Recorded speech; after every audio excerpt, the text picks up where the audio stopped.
बसमध्ये चढणाऱ्या वयोवृद्ध महिलांच्या पिशवीमधील पर्स चोरून त्यातील दागिने लंपास करणाऱ्या पिंकी सकट या रेकॉर्डवरील महिलेला स्थानिक गुन्हे अन्वेषण शाखेच्या पथकानं अटक केली। आज ही महिला दागिने विक्रीसाठी सायबर चौक इथं आली असता पोलिसांनी तिला जेरबंद केलं। तिच्याकडून 5,06,000 रुपये किमतीचे दागिने जप्त केले आहेत। कोल्हापुरातील राजारामपुरी इथं एक महिला बसमधून प्रवास करताना तिच्या पिशवीतील पर्स चोरून त्यातील 5 लाख रुपये किमतीचे दागिने चोरण्याची घटना 2 दिवसांपूर्वी घडली होती। या प्रकरणी राजारामपुरी पोलिसांसह स्थानिक गुन्हे अन्वेषण शाखेच्या पथकाकडून समांतर तपास सुरू होता।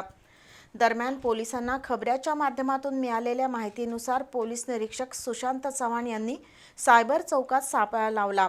या ठिकाणी दागिने विक्रीसाठी आलेल्या पिंकी सकट हिला पोलिसांनी ताब्यात घेतलं। तिनं चोरी केल्याची कबुली दिली। तिच्याकडील 5,06,000 रुपये किमतीचे चोरीतील दागिने पोलिसांनी जप्त केले।